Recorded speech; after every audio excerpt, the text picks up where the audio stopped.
Levítico capítulo 6, versículo de número 6.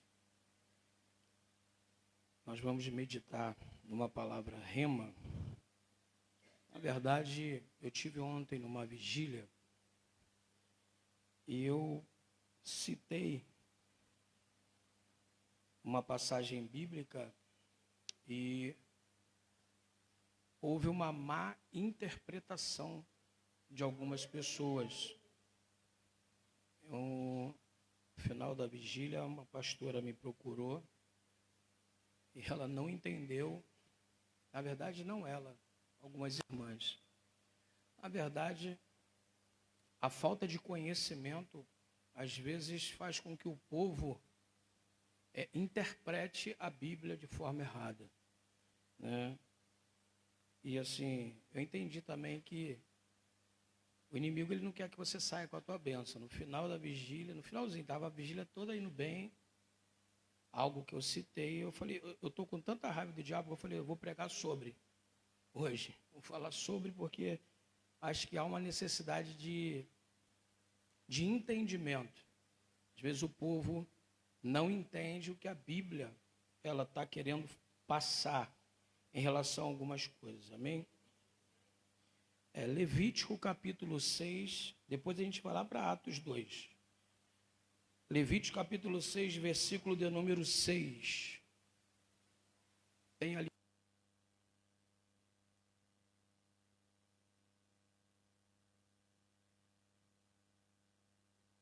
Quem não tiver, acompanha ali, amém? Diz assim a palavra do Senhor: e a sua expiação trará ao Senhor um carneiro sem mancha do rebanho, conforme a tua estimação, para a expiação da culpa. Repita, a expiação da culpa. Trará ao sacerdote, e o sacerdote fará expiação por ela diante do Senhor. E será perdoada de qualquer de todas as coisas que fez, sendo culpada nelas. Falou mais ao Senhor a Moisés, dizendo: dá ordem a Arão e a seus filhos, dizendo: esta é a lei do holocausto. O holocausto será queimado, repito, o holocausto será queimado sobre o altar toda a noite, até pela manhã. E o fogo do altar arderá nele. E o sacerdote vestirá sua veste de linho, e vestirá as calças de linho sobre a sua carne, e levantará cinza, quando o fogo houver consumido o holocausto sobre o altar, e porá junto ao altar. Depois despirá suas vestes e vestirá outras vestes, e levará cinza fora do arraial para um lugar limpo. Versículo 12. E o fogo, pois, sobre o altar arderá nele, não se apagará, mas o sacerdote acenderá lenha nele cada manhã, e sobre ele porá em ordem o holocausto, e sobre ele queimará a gordura das ofertas pacíficas. O fogo arderá continuamente sobre o altar e não se apagará. Amém? Ainda na Bíblia Sagrada, vai lá para Atos 2, acompanha comigo. Atos dos Apóstolos, capítulo de número 2.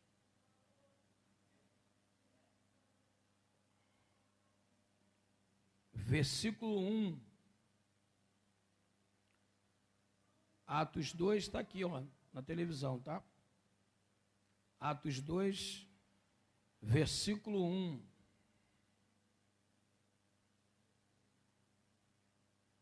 Glória a Deus.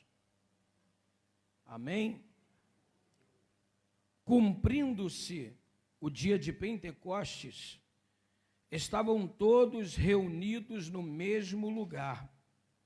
E de repente veio do céu um som como de um vento veemente e impetuoso, e encheu toda a casa que estavam assentados.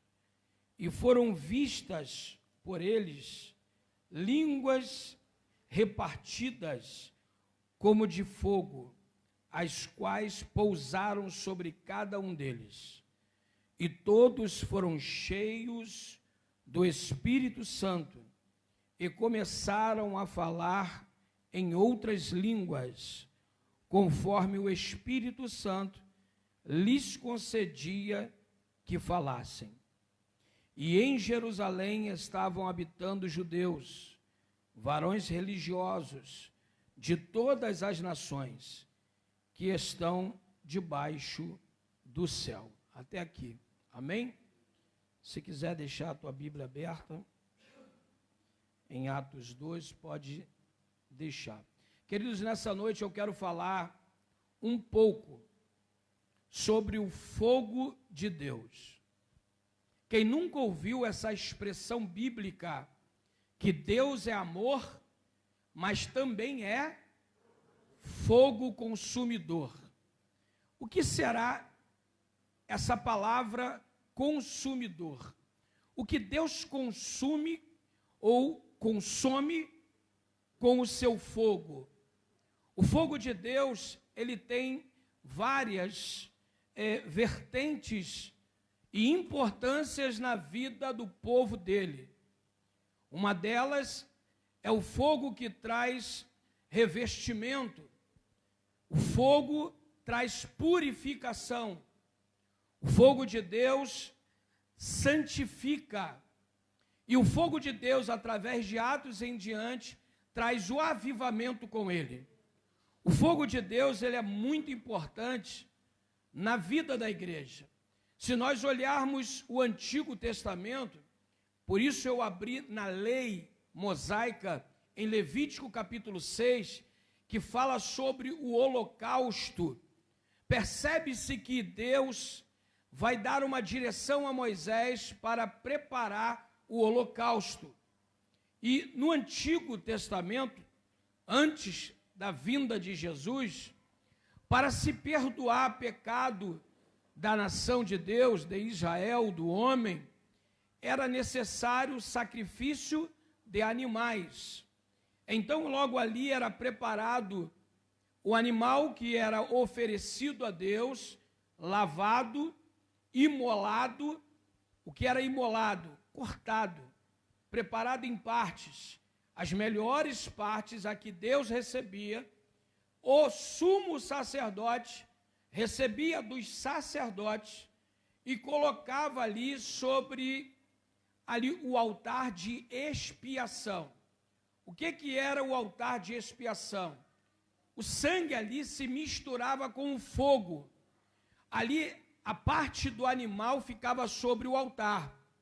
Então o sumo sacerdote colocava lenha sobre o altar, ou melhor dizendo, debaixo do altar, preparava ali a fogueira e ali ficava a noite toda, queimando o sacrifício, queimando a carne. Repita, queimando a carne.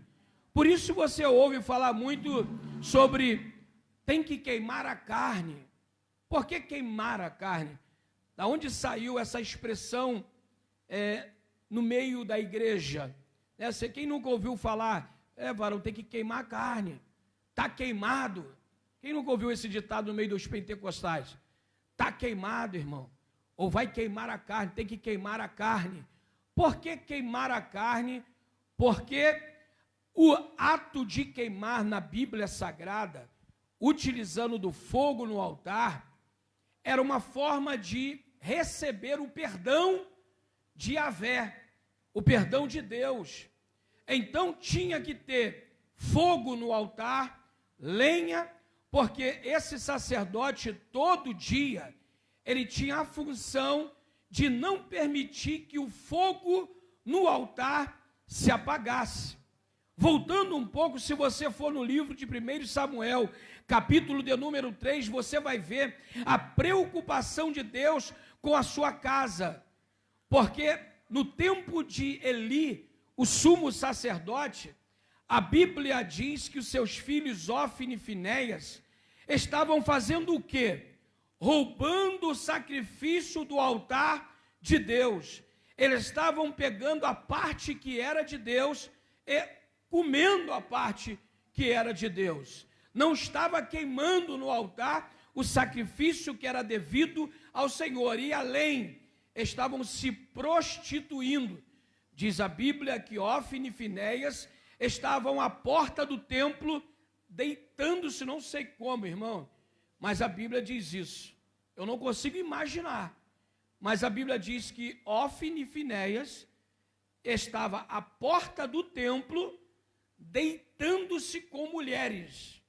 Isso na porta da casa do Senhor.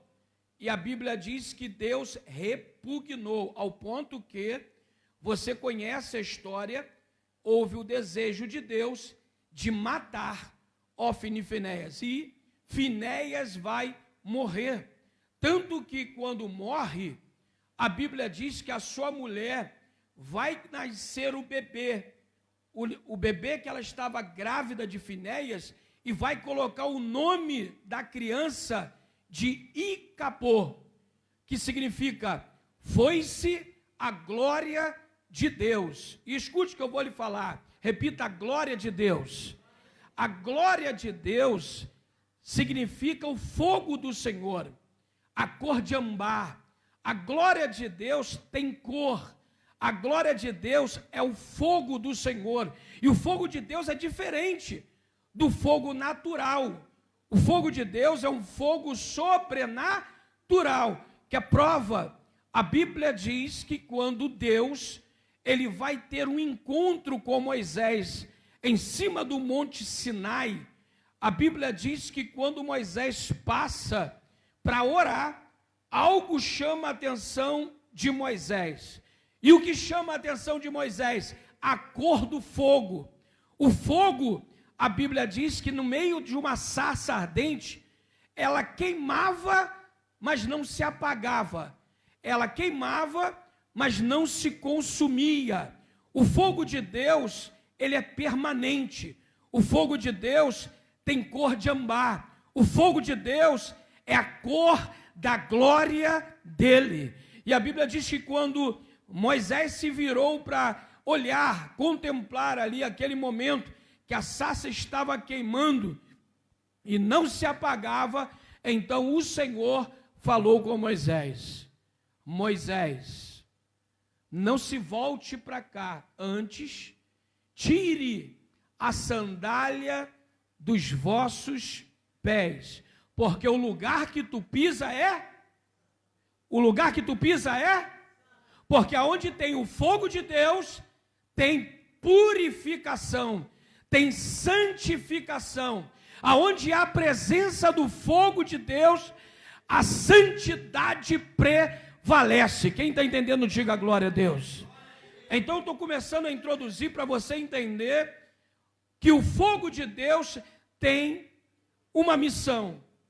O fogo de Deus, ele tem a missão de perdoar, de santificar, a expiação dos pecados. O fogo de Deus que nos santifica, que nos purifica.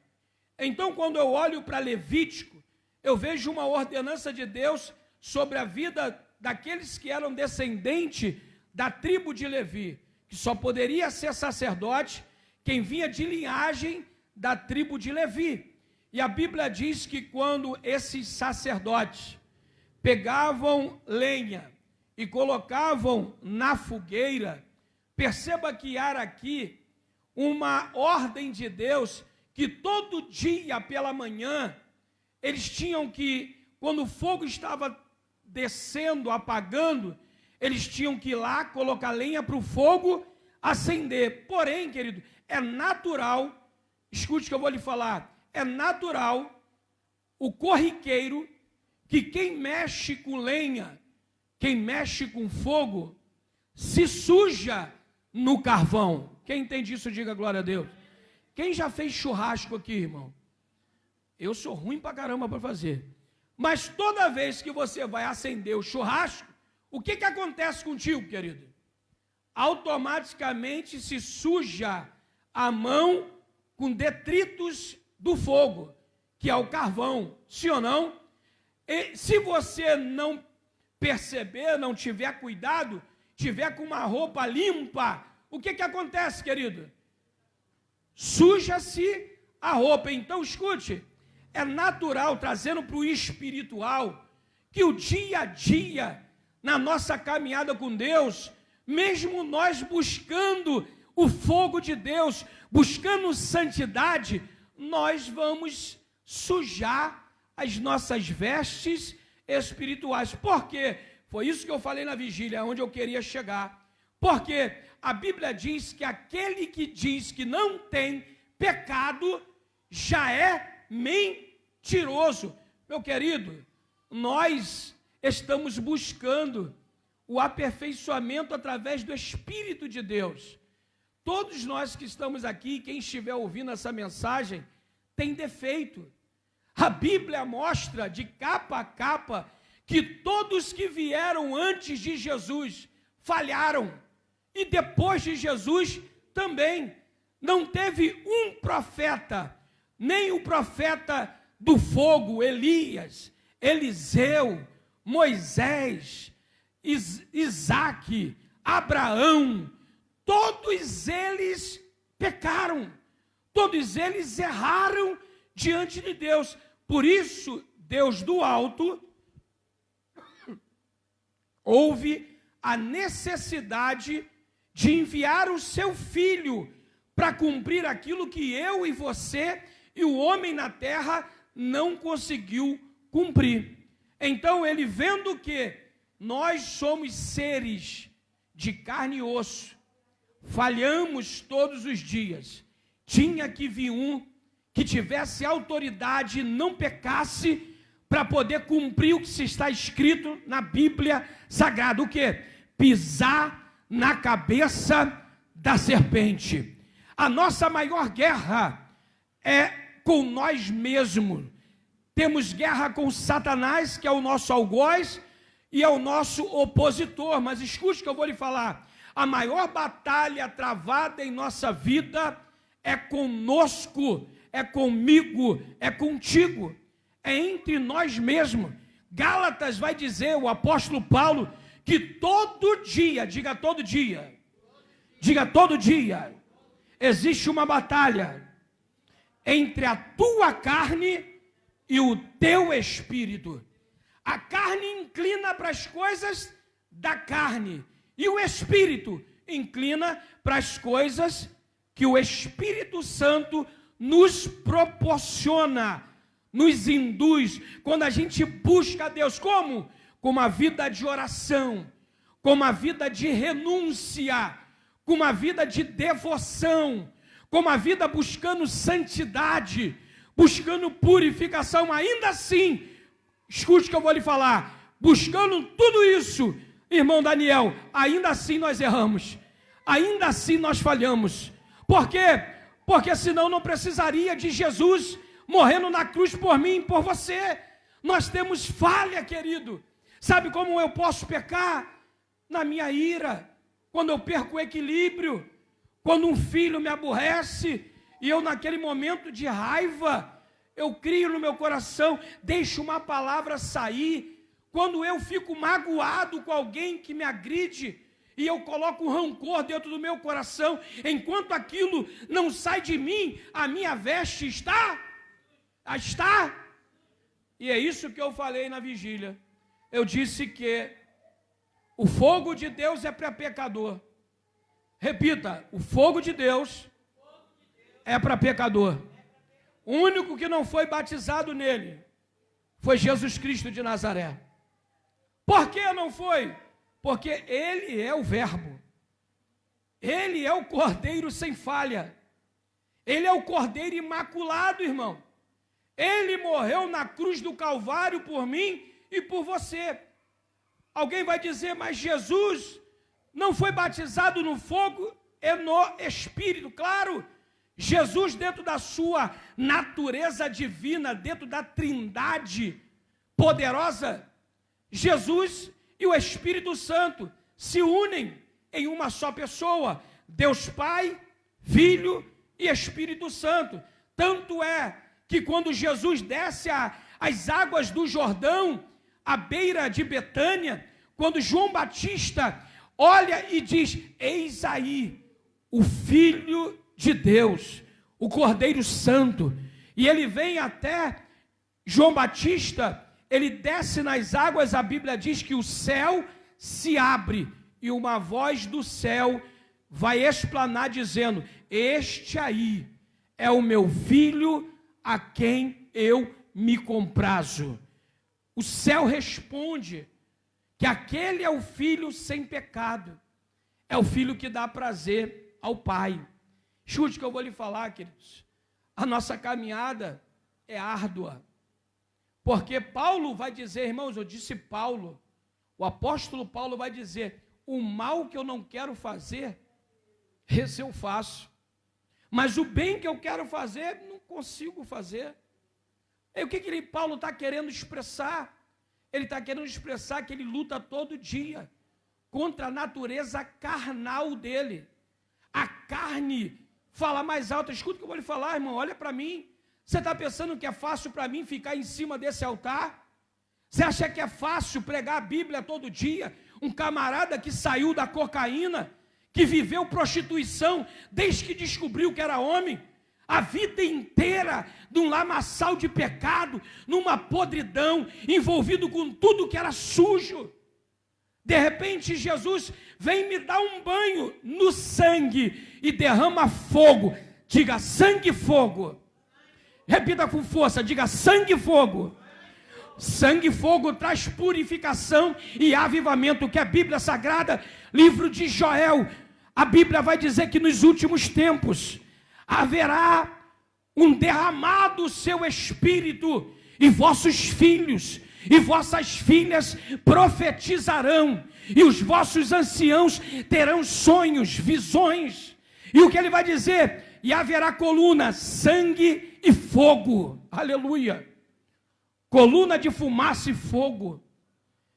Joel está profetizando a santificação. Olha para mim, irmão, não existe avivamento sem santificação. E foi isso que eu falei. Não existe fogo de Deus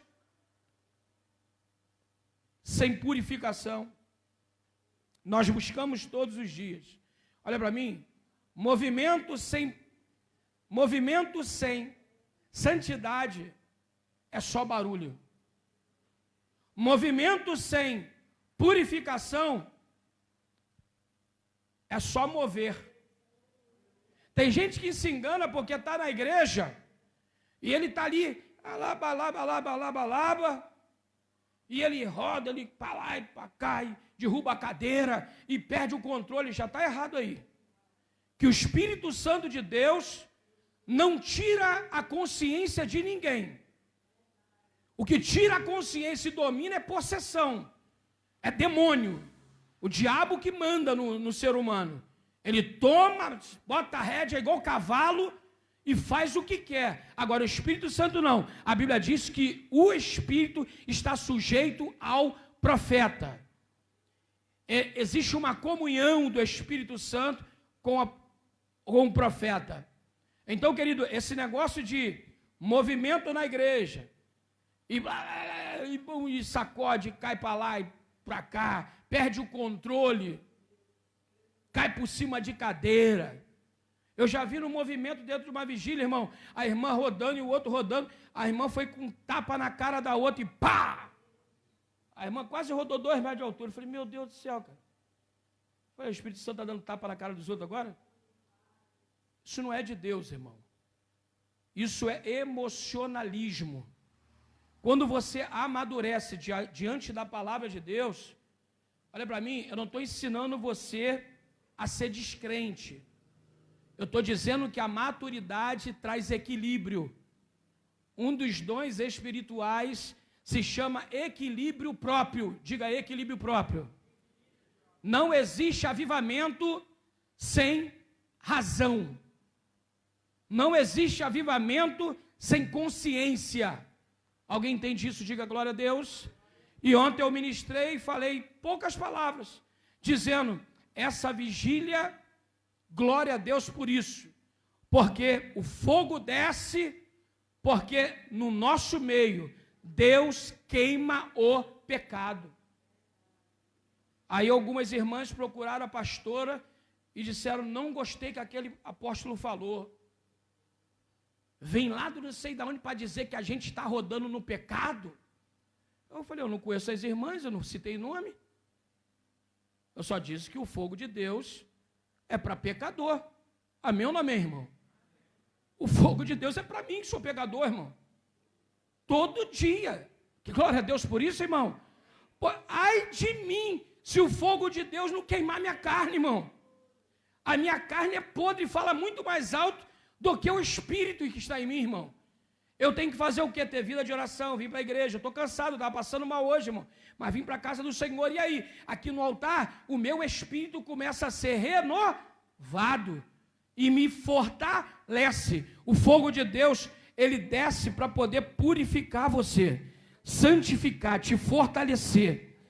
Por isso a gente usa a expressão, está queimado, queima a carne, porque a carne no altar de Deus era queimada para expiação do pecado. Em Atos 2, a Bíblia diz que de repente veio um barulho veemente impetuoso e toda a casa foi cheia da presença do Espírito Santo de Deus. E foi repartida línguas como de fogo. Existem 2 batismos e outro dia eu entro nessa tese. Olha para mim, muita gente não sabe e confunde que batismo do Espírito Santo é a mesma coisa que batismo com fogo. Não é. São 2 batismos distintos. Outro dia eu te ensino, porque eu vou ter que ir para outro lado agora na Bíblia. Mas o batismo com fogo é um, o batismo com o Espírito é outro. Amém? Necessariamente você pode ser batizado no Espírito Santo e não falar em línguas. Por quê?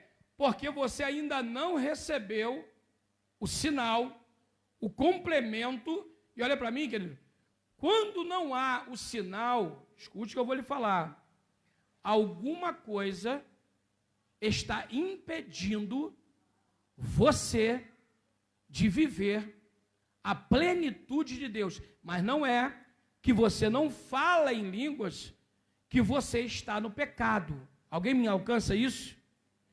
Ah, eu não vou ser salvo. Por quê? Porque eu não falo em línguas. Tem gente falando em línguas que não vai ser salvo, porque está no pecado. O que nos faz distanciar da presença de Deus é uma vida no pecado. O salário do pecado é a morte. Então, queridos, Atos dos Apóstolos veio para quê? Olha para mim. Por que aconteceu a efusão do Espírito, a descida do Espírito Santo sobre a igreja do Senhor? Para que nós venhamos testemunhar de Cristo. Tem gente que pensa, olha para mim, que isso aqui é poder. Poder de Deus é testemunhar. Você é testemunho de Cristo. Sabe em quê? Poder. O Espírito Santo desce sobre mim para me dar autoridade. Para quê? Para ser testemunha. Sejais cheios. Ficai em Jerusalém, até que do alto sejais cheios de poder. E dai testemunho. Ide, Jerusalém.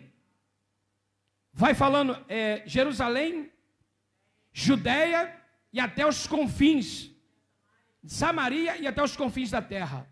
O que a Bíblia quer dizer? Querido, depois que você recebe o complemento através do Espírito Santo, qual é o objetivo agora? Meu irmão, vai curar em nome de Jesus, vai pregar o Evangelho, salvar vidas, As pessoas estão equivocadas achando que a obra de Deus se resume a isso aqui, ao culto de terça, ao culto de domingo, ao culto de sexta. Não, irmão. A obra de Deus, ela é lá fora. Alguém está entendendo isso? Ei, como é que eu mostro para o mundo que eu sou alguém batizado? Com amor às almas. Testemunho de uma vida transformada. Alguém que se importa com a obra de Deus. Alguém que tem autoridade para usar através da fé o nome de Cristo para alcançar vidas. Amém ou não amém? Queridos, o testemunho de vida, ele é mais válido do que você falar em línguas estranhas dentro da igreja. Se movimentar dentro da igreja. Então, queridos, nós temos que ter, olha para mim, irmão, e olha que eu conheço pouco, hein? Todo dia eu sinto um desejo de me aprofundar mais. Eu conheço tão pouco da Bíblia ainda. Mas a Bíblia é que me sustenta, irmão. Oséias diz, o povo morre por falta de conhecimento. Se você quer ser alguém que tem uma vida que está na direção de Deus, que os projetos de Deus sejam alavancados na sua vida, querido, medita nela. Bem-aventurado é o varão que medita nessa palavra, de dia e de noite, porque será bem-aventurado. Quer dar certo, irmão? Tem gente dentro da igreja tomando a Santa Ceia e fazendo uma fezinha no totobola, não tem nem mais isso, né, irmão? O que é que eu não sei nem o que é Mega Sena? Esse dia o cara me ofereceu um bagulho, tem gente viciado no tigrinho, irmão. Você está me entendendo? Mano, jogo de bicho, vou fazer uma fé, tive um sonho com um cavalo de fogo subindo, vou lá jogar no cavalo. Não sei nem se tem cavalo no bicho. Mas tem gente, irmão, dividindo a atenção dentro da casa do Senhor e fazendo a vontade do diabo, irmão. Ei, não há outro caminho de você ser bem-sucedido se não for aqui, ó. Aqui dentro tem a resposta para a tua vida, irmão. Medite na palavra. Conheça a palavra e você não será enganado. Você não será um alvo fácil para o diabo, irmão. Apesar que o diabo sabe muito mais da palavra do que eu. Só que quando a gente tem o discernimento espiritual, é para isso que o batismo acontece. Que nós recebemos discernimento. A gente sabe discernir quando as coisas é de Deus ou não é. Ontem na vigília, uma irmã estava no poder. Ela começou a rodar. Deu um salto para trás, irmão. Falei, que é isso, gente? Caiu no chão, deu um grito, que aquele grito eu conheço, e não é do reino de Deus, mas não estão na minha igreja. Aquele grito ali é capeta. Ai, um grito doido, levantou, ó, tonta, não sabia para onde ia, agarraram ela, deram água. Falei, Espírito Santo não é. Pode parar, irmão. Isso aí não é. Estavam lá, rebuliço. Eu não falei nada demais, irmão. Se tem uma coisa que incomoda é o diabo, é a verdade. Sim ou não? Você quer matar o diabo, irmão? Prega a verdade, irmão. Olha que eu tive uma oportunidade de menos de 10 minutos, hein? Mas eu falei uma verdade no meio dos 10 minutos, que incomodou todo mundo, irmão. 10 minutos. Quando acabou a vigília, disseram para mim assim, por favor, não volta mais aqui, não fala mais isso não. Eu falei, o quê? Não faça mais isso. O senhor veio para cá, não prega esse tipo de palavra aqui não. Falei, eu fui chamado para pregar essa palavra. Eu fui chamado para isso. Ainda quis me confrontar. Só sabe de onde Deus me tirou? Falei, não, irmão. Da onde? Meu marido era pai de santo e eu era cambônio dele. Falei, glória a Deus. E E o preço você não sabe que Deus pagou na minha vida. Eu falei, a senhora sabe o preço que Deus pagou na minha? Eu falei, irmã, é um reino só. Eu estou pregando a palavra, ainda disse para ela, Jesus, quando pregou um sermão duro, a Bíblia diz que foi esvaziando a igreja, ó. Foi todo mundo saindo de fininho. Jesus ficou com os discípulos, porque o povo não queria ouvir a palavra que saía, a espada que saía da boca de Jesus. Alguém entende o que Deus está falando aqui, irmão? Guarde que eu vou lhe falar, querido. Fogo é para queimar os nossos pecados. Amém? Irmão, quando o fogo desce sobre mim, que eu sou tomado em línguas, eu já sei que Deus está me queimando, purificando por dentro, irmão. E sabe qual é a minha oração na mente? Senhor, tira de mim o que não presta. Porque tem coisa que não presta, irmão. A gente acha que está na perfeição? A gente tem que mudar todos os dias, sim ou não, querido? Todo dia a gente tem que buscar uma transformação. Amém? Alguém entendeu ou confundiu essa palavra? Entendeu, meu irmão? Pegou a visão dessa palavra aí?